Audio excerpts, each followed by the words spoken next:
Yes, we are live. Good. Good morning, good afternoon, everyone. Welcome to the webinar. We're a little bit ahead of schedule, so we'll just spend like 2 or 3 minutes waiting until everyone joins, and then we can get started.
So everything is ready. We're just going to wait 1 more minute so all the late joiners can still see the beginning.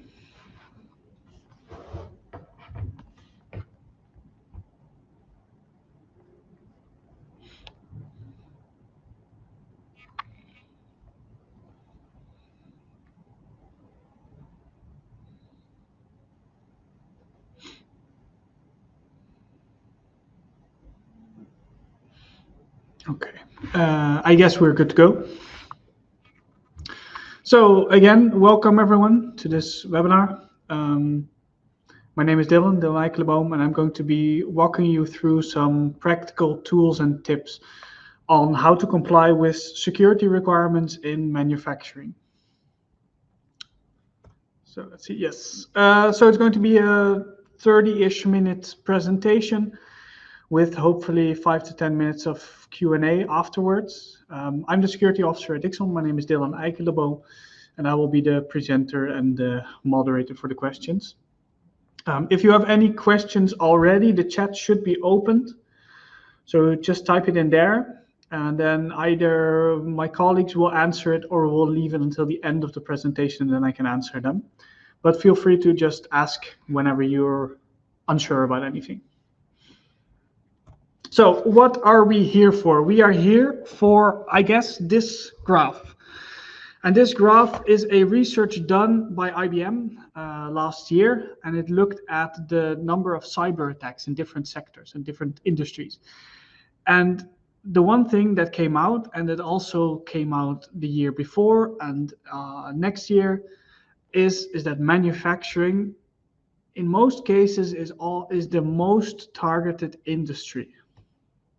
And since you guys are all machine builders, factory owners, plant owners, system integrators, you're very used to dealing with these types of machines. And the big thing that you want answered, I guess, is that how do we protect ourselves, our customers, and our machines? And that's what I'm hopefully going to be sharing a little bit of information in this presentation. So just very briefly, who is IXON? It's not relevant for the rest of the presentation, but just briefly so you have a little bit of context on where we are coming from. At IXON, we're basically a SaaS provider. We have an IXON Cloud portal and hardware in the form of an IXON router. The IXON router is connected to the machine and sends data to the IXON Cloud, and from there you can set up remote connections to your machines via the IXON Cloud portal, or gather data, or set up alarms, or invite your customers to it to view graphs and stuff like that. So just very briefly, so you know where we are coming from. So we talk with a lot of machine builders, and the security is a very big thing on their minds right about now. So getting into it. The cybersecurity landscape has seen a number of trends in the last couple of years, maybe a decade. And the first point is that there has been you can call it an epidemic of cyber attacks. It doesn't really matter which variable you're looking at, whether it's total number of attacks or number of ransomware attacks or number of successful attacks. All these kinds of things are all increasing, and they are increasing in some cases exponentially. This is also shown by a rise in so-called botnets. So botnets are basically infected computers. They are infected with some kind of virus, and then the hacker gains control of the computer, so they have extra resources to spend in targeting different servers, machines, domains, IP addresses, whatever. And what follows there is that we also see more attacks targeting the small and the medium enterprises. This is quite logical if you think about it, that botnets are basically just automated hacking tools that basically try every IP address available. So it doesn't matter if you are a small company or medium-sized company or a large company, it's inevitable that one of those botnets tries to exploit some kind of common known vulnerability in your website or in your machine or in your WordPress enterprise environment. It feeds that information back to the hacker, and then the hacker can decide, do I want to do something with that information? Do I actually want to attack that target? So we see more attacks targeting the small and medium enterprises.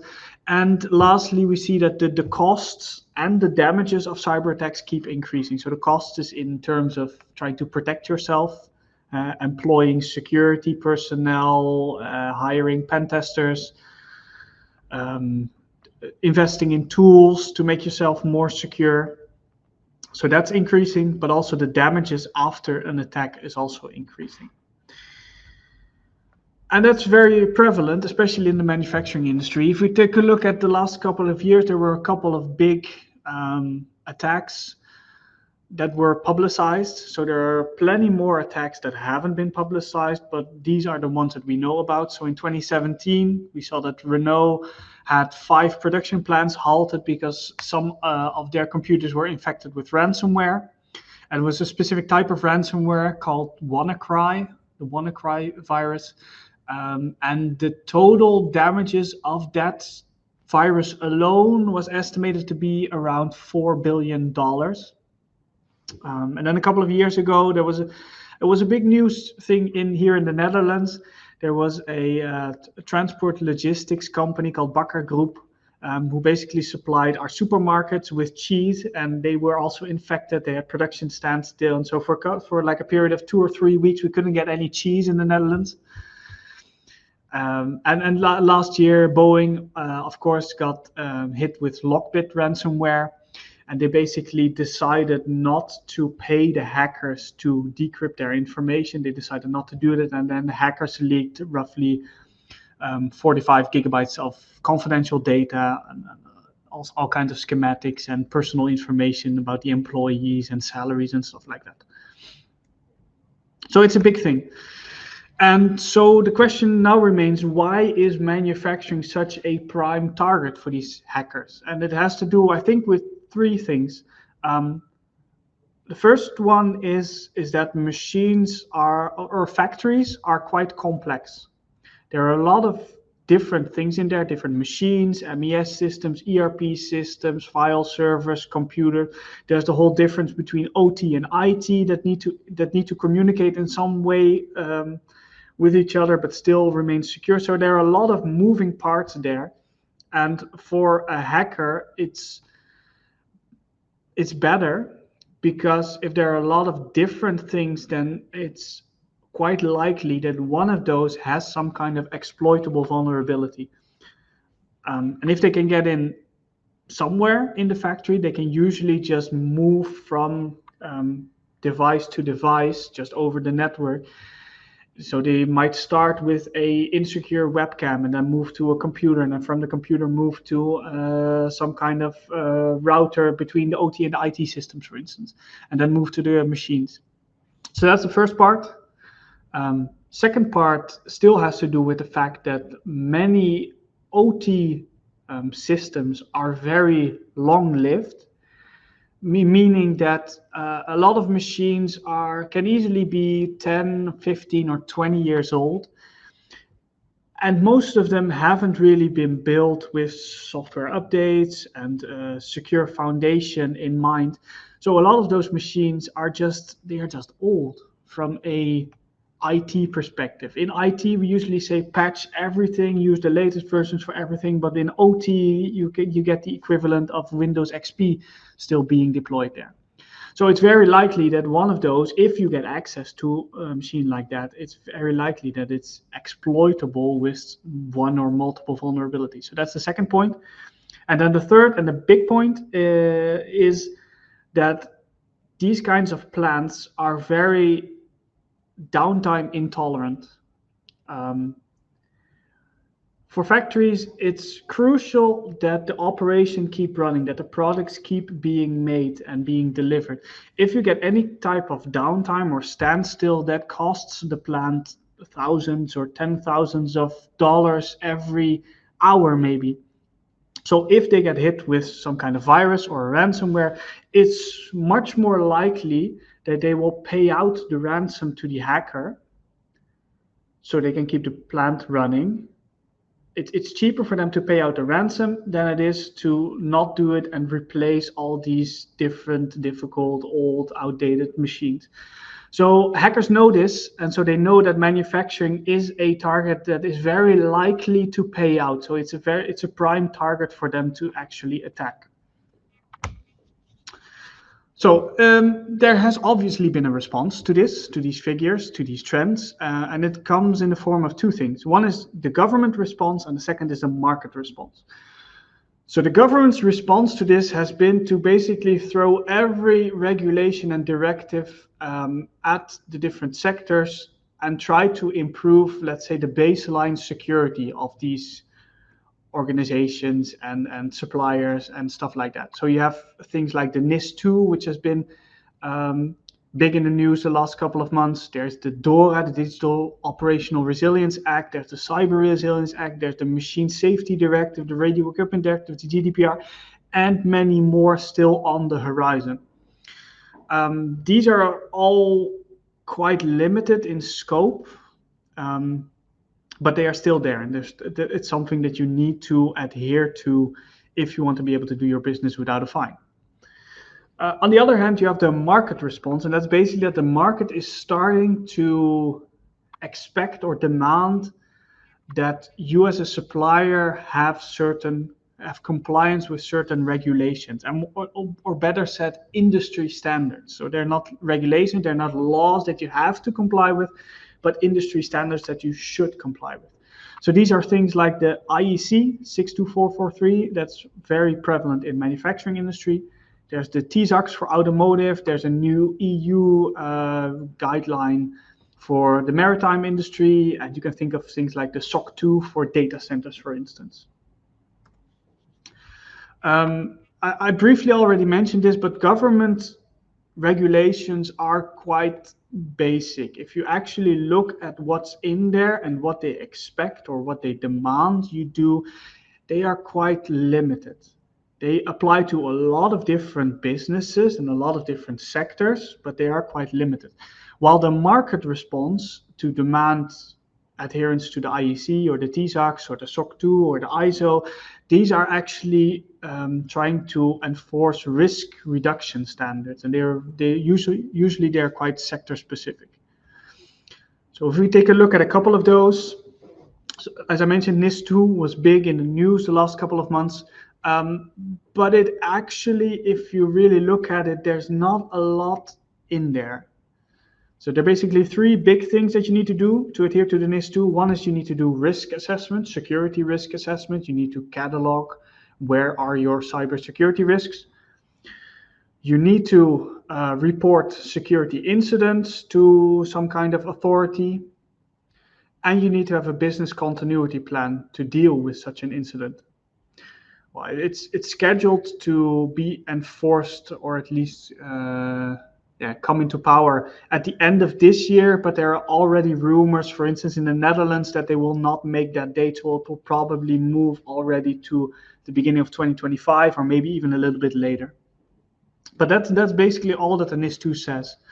Another new one is the machinery regulation. It's very focused on health and safety. It means that you need to make machines that cannot harm a person or an operator. So there are some cybersecurity demands in there, but they are very limited, very minimal. You can think of things like if a machine allows remote access to it, then you need to make sure that you cannot do anything, you cannot physically move the machine when someone is present via the remote access. Stuff like that, that's in there. So that's very limited, and it will only come into power in a few years even. So if we look at the market response, like focusing on things like the IEC, that's a very broad and with a lot of technical requirements in there to actually fix your security. So it has implementation guidelines and it's certifiable. Most of these EU directives are you either comply or you don't, but you don't really get like a certificate or a stamp. You just need to. But for the IEC, you can actually get certified by a third party. And now we come to the tricky thing, and that's looking ahead. So we've seen what happened in the last 5 or 10 years with the government regulations, the new increase in cyber attacks and all and everything that goes with it.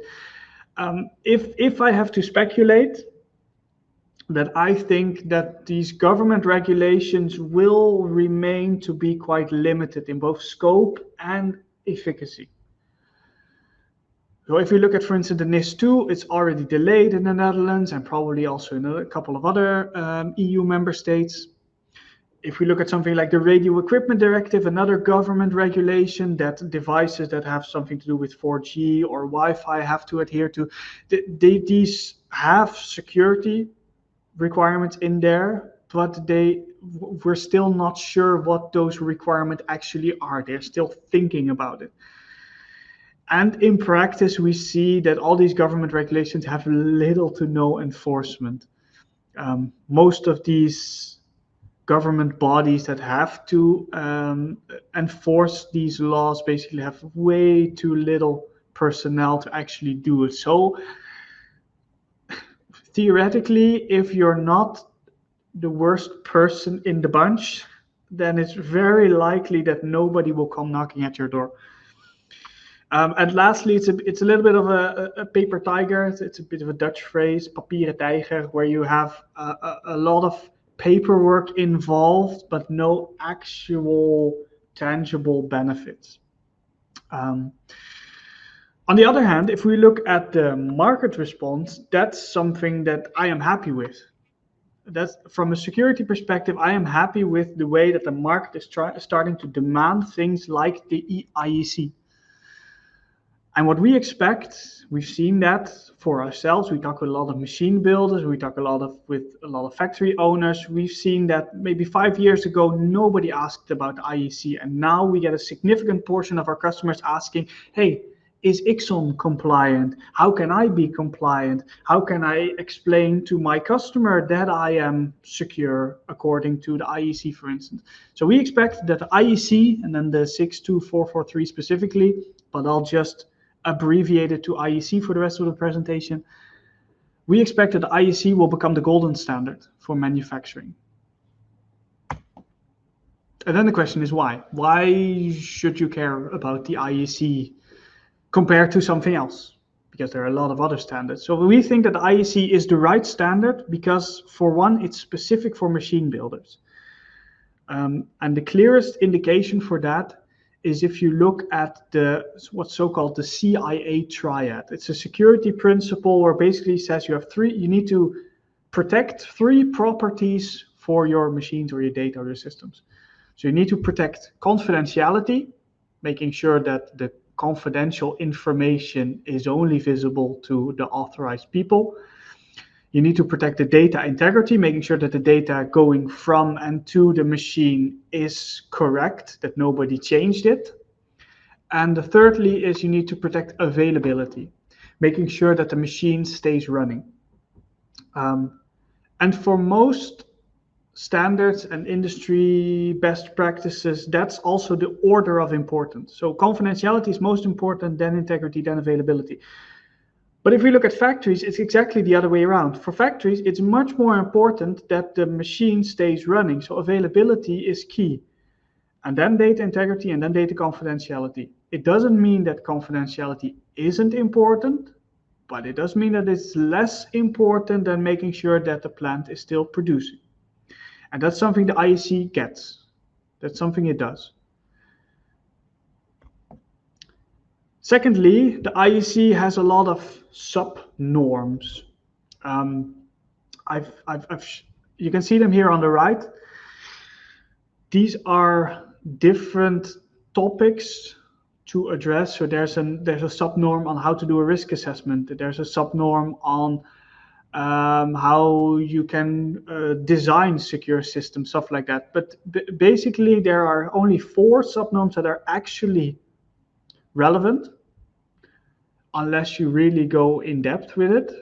But those are the 2-4, which has requirements for things like cloud providers. So if you're a cloud provider of a factory, then that's the one to look at.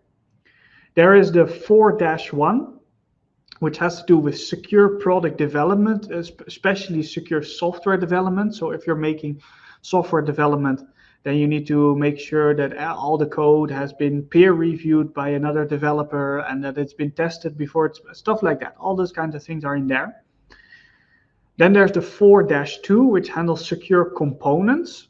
So if you are a PLC manufacturer, for instance, or you're only making a single component of a total machine, that's the one to look for. So in our case, we basically make one component, the IXON router, that's going to be placed inside a machine. So we only make a component. So that's the one we are looking at. And if you're making an entire machine built up of multiple components, then you need to look at the 3-3. That's the one to look for. So using these subnorms, you can basically just find your niche, find your product in there and just adhere to that subnorm and not have to wade through an entire barrage of all kinds of requirements that aren't applicable. Next, most of these standards basically are like an on-off switch. You either have it, you're compliant, or you're not. Well, the IEC basically goes to the middle ground and says, okay, you can also comply a little or a lot or completely. And it does that in the form of security levels. So there are 4 different security levels building on top of each other. So security level 1 would protect you ideally against unintentional misuse, while security levels 2, 3, and especially 4 increase that protection to actually be protected against like advanced persistent threats. And it does that in the form of, it's called base requirements and enhancers. So every requirement in the IEC consists of at least a base requirement and then usually one or multiple enhancements.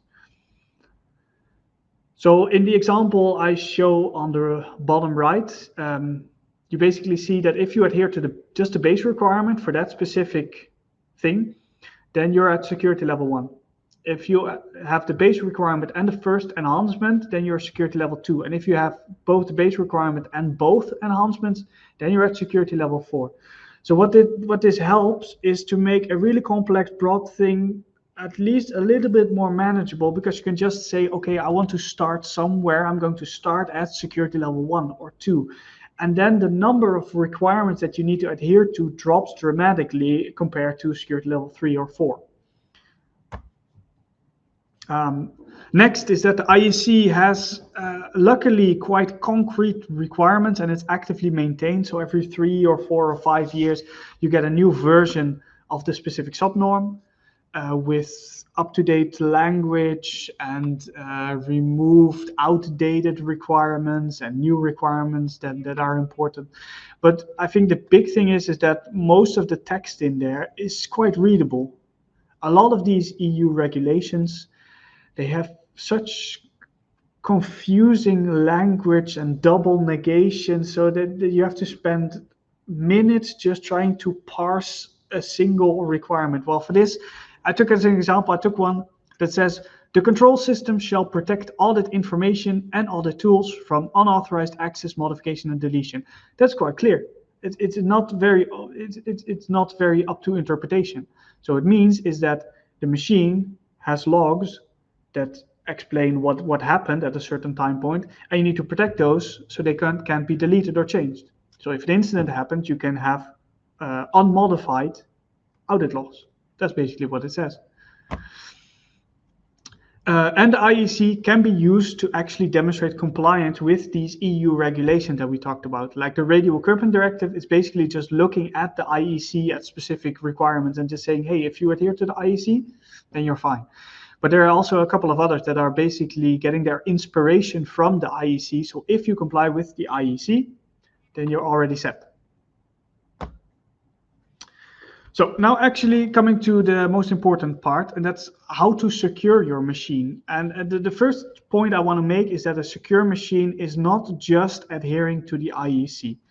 It's a big part of it, sure, but it's just a part of a whole, because you have obviously like the organization, and you have the technology you use, you have the machine that has to be safe, but also the people. So you can also look at inspiration from other sources like the ISO 27001 to look at how to do training and awareness for your personnel, or making sure that you have strong passwords. Because if you only have a secure machine and haven't done any training or risk assessment or business continuity from other sources outside of the IEC, then it will in the end still be like looking at the weakest link. You won't have an actually secure machine. Okay, so if we take a machine, for instance, this one, and we look at the IEC, then we basically looked at all the requirements that are in there, and we saw 5 basically common themes in there, subjects, topics, whatever. And for every one of those 5 topics, we made 5 recommendations that come directly from the IEC, and that what we see is basically quick wins. So if your machine adheres to these 25 recommendations, then you have basically done all the quick wins of the IEC. There's more in there, but at least you're already a long way ahead. So jumping right in, the first one has to deal with authentication, and basically means that all sensitive interfaces, interfaces through which you can impact the machine or the settings of the machine or the security of the machine, should be placed behind a login. So in this case, we have an HMI screen with some information and with some buttons and some data. It basically says you first need to log in before you can do anything. And if you're logging in, usually username and password, you need to make sure that those passwords are strong enough. So not like my password is 1234, I'll just share that with the entire organization. I'll put a post-it on the screen that says password is 1234 and I'm done. No, it actually has to be a proper long password. And logins should be rate limited. What that means is that you should only get like an X amount of tries to log in, and if you still aren't successfully logged in, then you should be blocked for a period of time. So in practice, it usually means that you can have like 10 attempts, 10 login attempts, and if after the 10th time you're still not successfully logged in, you need to wait 20 or 30 seconds. Which is fine in practice, because if you've forgotten or you've mistyped your password 10 times, that's already quite weird. So what usually happens is after a couple of tries, they go to their colleague and says, hey, I can't log in. Did you change the password, or what is the password? I may have misremembered. And then if you're even against the limit and you have to wait 20 seconds, then it takes more than 20 seconds to actually ask. Users should also see a notification before logging in. Like in this case, it says authorized personnel only, or it should explain what you're logging into. And you should be able to control concurrent sessions. So in most cases, it means that you shouldn't be allowed to log in from 2 devices at the same time. So just one at a time, and if someone's already logged in, you need to wait for them to log out before you can log in. Doesn't have to be, but that's usually what happens. The second pillar has to do with auditing. So if an incident happens, you need to be able to trace back what happened, who did it, when did it go wrong, where did it go wrong. So the most important one is you should have an audit trail. So usually that's just like the component logs, like when it booted, how it booted, who logged in, who changed what setting, stuff like that. And the events in the audit trail should contain accurate timestamps. So if the machine still thinks it's 1970, that's not going to work. You need to have an actual accurate timestamp so you can cross-reference different systems, what actually happened. The audit log should be protected against changes, as the example I showed in a couple of slides ago. There should be enough disk space for the audit log to actually write something, because if it can't write something, then you don't have a proper, complete audit log. And the audit log should be easily accessible. That's the second one. In the third pillar, there's vulnerability protection. So, for instance, your machine firmware should be checked or validated on boot. What you could do, for instance, is if you have the firmware file for the machine, you could actually sign it using some code signing tool, and then make sure that the machine checks the signature of the firmware before it boots. So it cannot be, so you know for certain that it hasn't been changed with some kind of hacked version of a firmware. And similarly, if you're transferring files from and to the machine, you should validate them for integrity. So if you're sending a firmware file, firmware image to the machine, then you should basically get the checksum of the file and then make sure that on the machine the checksum is still the same. So you know that the file hasn't been changed in transit. Secrets, those are basically cryptographic keys, for instance, should be stored in specifically protected hardware. Something that's big now in the computer world are TPM chips. Those are basically hardware chips that are specifically designed for stuff like that. So you cannot read the information even if you take out the disk. So if you have any kind of secrets, VPN certificates, cryptography keys, private keys, they should be stored in stuff like that. You need to have a way or a process to detect malicious code. You could do that just with a process, like every month we're going to scan the device to see if everything's still up and running. But you could also have something that's enforced by technology or software that's actually running on the machine. That's basically up to you. And you need to make it possible for software updates. You don't have to update the software, you just need to make it possible to update the software. Then the fourth pillar has to do with restricted data flow. If we basically dissect a PLC, for instance, then you have some physical interfaces like the Ethernet ports or the serial ports. Then you have the digital interfaces, which are basically just processes that you can talk to from via the network. And there's usually some kind of storage. You need to make sure, if you're following least functionality, that all the interfaces that you're not using, they are turned off. And that has to do with the fact that if it's turned off, then there's no way of it being exploited. And if you only open up the things that you actually need, then your attack surface becomes smaller. There should be no way to disable so-called security functions. And that's going to be up to interpretation. Security functions are basically all the processes and things in a machine that make sure it stays secure. So for a network device, it's quite simple. If you have, for instance, our IXON router, it has a firewall in there. And we need to make sure that that firewall is always running, because if it's turned off, then network traffic that shouldn't be allowed is actually possible. So for a machine, you have to think about what are your security functions. The system should either employ or support network segmentation. So they need to be work with VLANs or zoning or firewalls or subnets or stuff like that. You need to make sure that you can do that so you can isolate your machine in whatever configuration your customer wants. You need to have access approval for connections across untrusted networks. So if something comes in via the internet, you need to have some way to either a process or something via technology that approves the access across these untrusted networks. And you need to and you should have the ability to isolate a system if you can detect an attack. Because if you can isolate it, then you can make sure that it doesn't infect anything else in the either OT, IT system.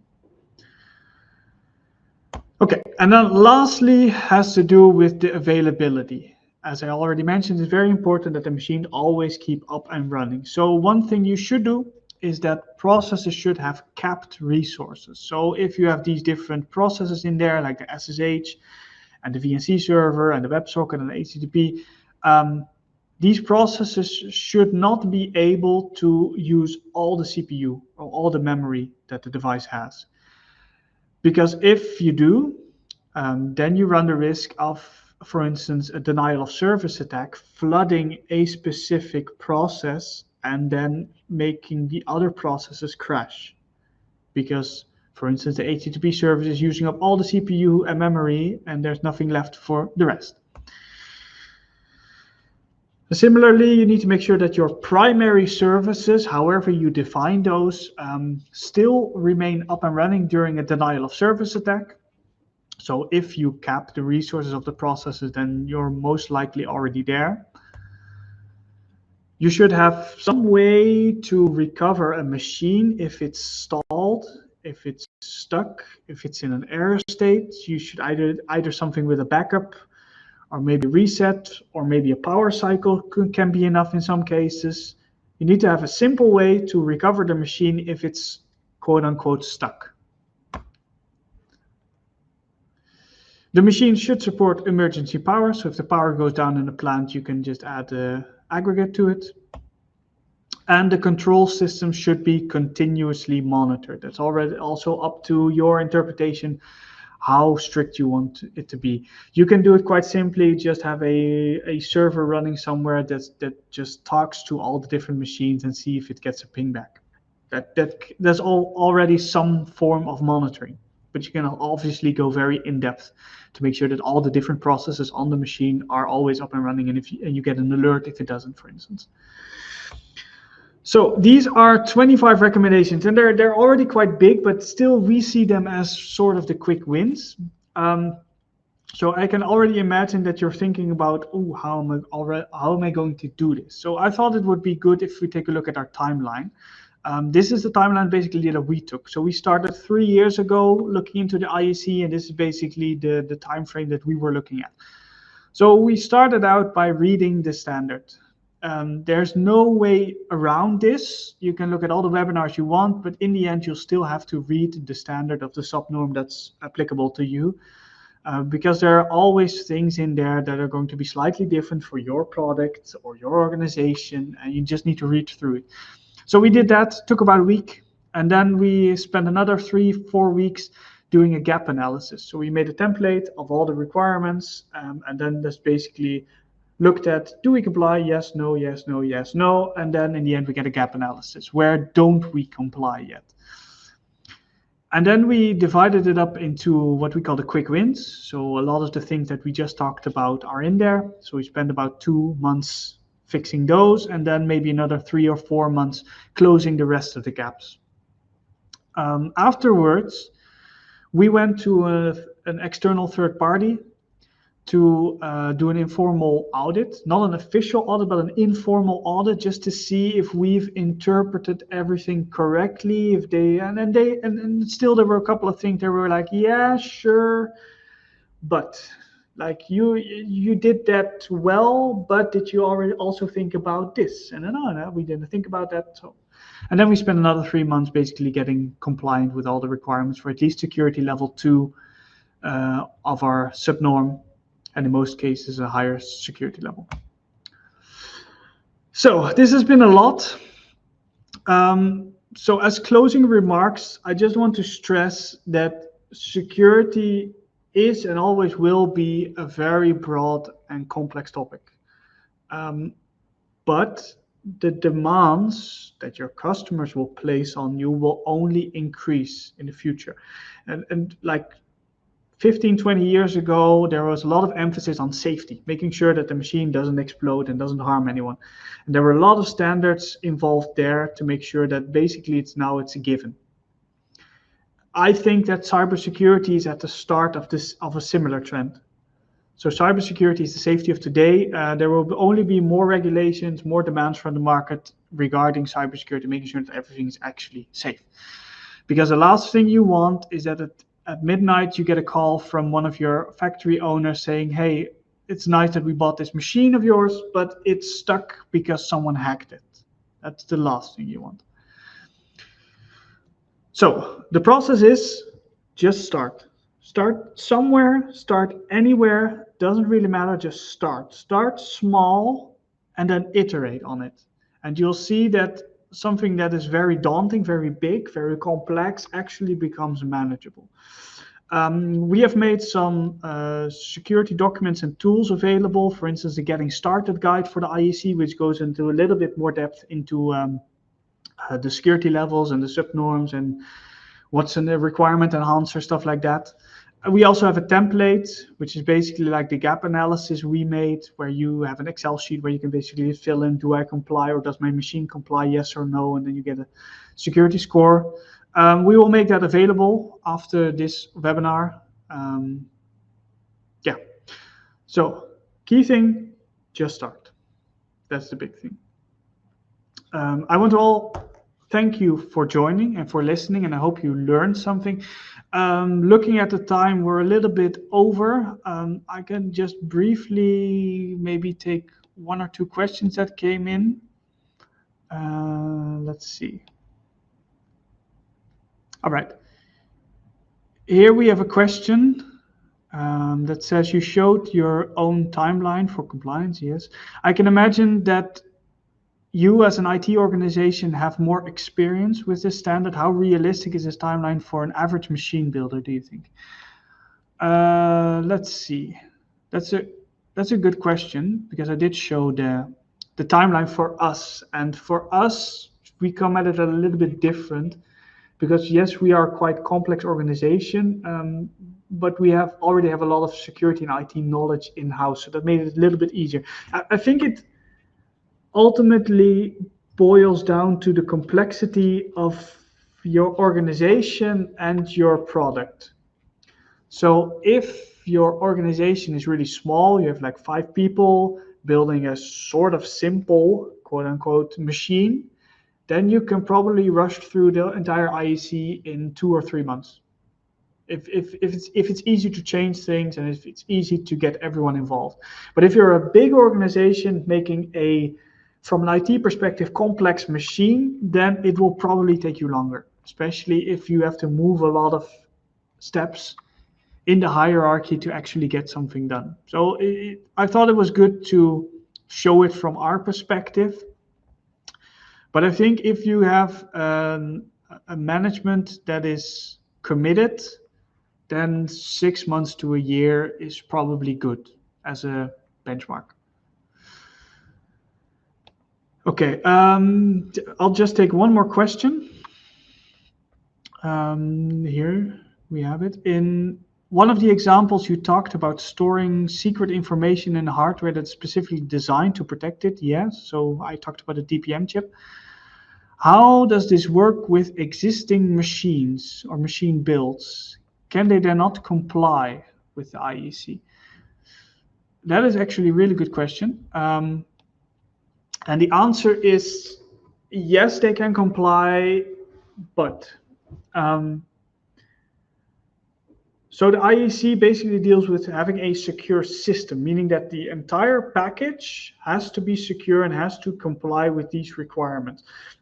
If your machine, for instance, has some kind of cryptography key or code designing key or something like that, and it's not in hardware enforced, hardware protected device, or disk, then no, you don't comply with that specific requirement. So you can do something called a compensating measure in the IEC, which basically says that if you take that machine and only that machine, then no, we don't comply with that requirement. But if, for instance, you put a separate TPM device or protection device next to the machine and then store the cryptography keys there, then your entire system, the entire package, is compliant because it's still then in hardware enforced protection mechanisms. So you have to think a lot about how can we still comply even if we can't change the original machine or the machine design, for instance, easily. And if you do that, then you should be able to think of some compensating measures to actually still comply with the IEC. Okay, yeah, we're a little bit over time, so I'm going to stop it here. Still feel free to ask the questions in the chat, and we will make sure that either my colleague or myself will address them afterwards. And as always, if you have any questions or comments or things like that, if they are about the security nature, you can just contact me. Email at security@ixon.cloud, or if it's something about IXON itself, just contact info@ixon.cloud or call us. So again, thank you for joining, and I hope you've learned something, and I hope you have a nice day.